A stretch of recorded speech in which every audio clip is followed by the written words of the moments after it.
Hello, everyone. Jesus calls another disciple, so let's start with that. Mark 2:13. Oh, hi, Mark. Once again, Jesus went out beside the lake. A large crowd came to him, and he began to teach them. As he walked along, he saw Levi, son of Alphaeus, sitting at the tax collector's booth. "Follow me," Jesus told him, and Levi got up and followed him. While Jesus was having dinner at Levi's house, many tax collectors and quote-unquote sinners were eating with him and his disciples, for there were many who followed him.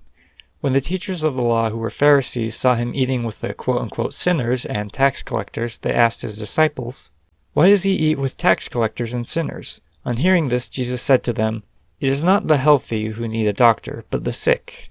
I have not come to call the righteous, but sinners." So this is not the first time, and definitely not the last time, that Jesus mentions that he will call everyone. There's something I find interesting about his wording. He says, "I have not come to call the righteous, but sinners." Notice how he doesn't say, not just the righteous, but the sinners as well. I think he's saying that none of us are righteous. It is a very good thing to remember. Sin is sin, and we do a lot of it. It's funny because I just learned that Pharisee means separated ones. So of course if they learned that they were not separated from other sinners, that would make them mad. And if you don't know, tax collectors were not liked at all because they would cheat their fellow Jews out of their money. They also worked for the Romans who, most Jews thought that the Messiah was going to slaughter all the Romans.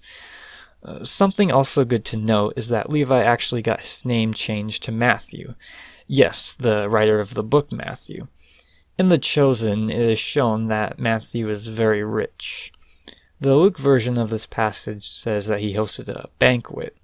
In The Chosen, Matthew is not even liked by his fellow disciples, but Jesus still chooses Matthew. Of course, Jesus could probably see the future and knew that he would write a book that people would read 2,000 years later. Also, excuse me for the graphic imagery, but Matthew dies as a martyr by being impaled by a stake because of his faith in Jesus. So basically, everyone hated a guy that was one of the best Christians in history. So, don't judge a book by its cover, I guess. So the setting of this next story isn't exact. I'm honestly wondering if it's from the same banquet scene. I guess it just depends on who was at this feast, but I suppose it doesn't matter in the long run. Let's do the Mark version again. Mark 2:18. Now John's disciples and the Pharisees were fasting. Some people came and asked Jesus, "How is it that John's disciples and the disciples of the Pharisees are fasting, but yours are not?" Jesus answered, "How can the guests of the bridegroom fast while he is with them? They cannot, so long as they have him with them. But the time will come when the bridegroom will be taken from them, and on that day they will fast." So this is kind of interesting. It doesn't say exactly why they were fasting. Both the Pharisees and John the Baptist's disciples were fasting, so it couldn't have been a Pharisee exclusive thing. But either way, they were shocked that Jesus and his disciples weren't fasting. Jesus' response might be more interesting than you think. It was tradition that most rules and regulations were to be ignored at a wedding if they interfered with having fun. This probably was an exception to the big ones, like you probably couldn't murder someone at a wedding, but still, that's interesting. So if a wedding was on the Sabbath, your main priority was to still have fun.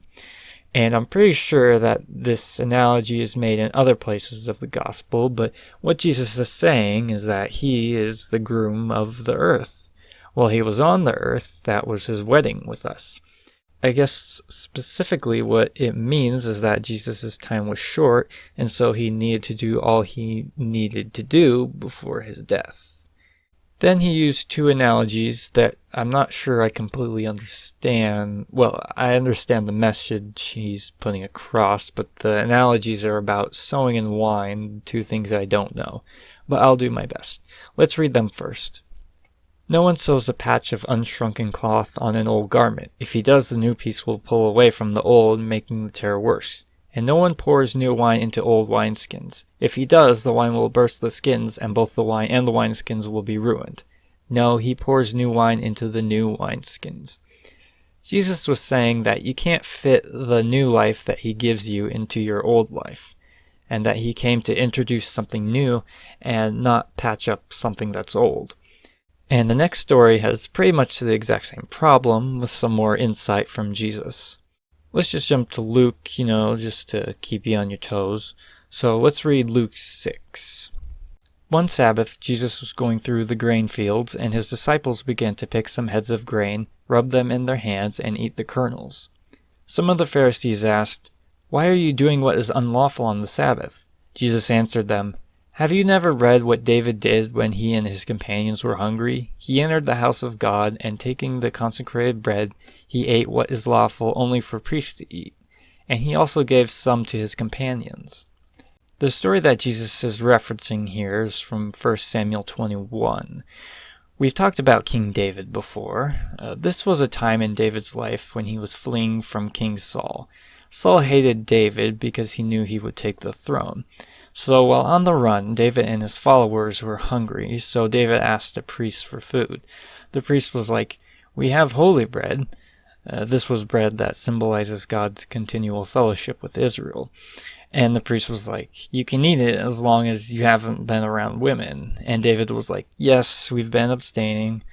The men were probably disappointed, they probably would rather have had cake than bread, And that was the dumbest joke ever. But anyways, Jesus was trying to make a point that rules can be broken for basic needs. Humans need to eat, and also important to note they weren't stealing, so of course they had every right to eat. But then Jesus makes them real mad. Then Jesus said to them, "The Son of Man is Lord of the Sabbath." I think we've talked about this before, but when Jesus says he's the Son of Man, and then when he adds he's the Lord of the Sabbath, the Pharisees know exactly what he's talking about. And as we've covered before, blaspheming was a serious crime. So if they didn't believe that Jesus was the Messiah, then they would have been peed as heck. Of course, the readers know that Jesus is the Messiah, and so simply put, he is the one that makes the rules. He has authority over all rules. So there's not much of a lesson today as there is a statement. Jesus is God. He is our Redeemer and Savior. And he is many other things. Insert them here. Thanks, guys. See you later.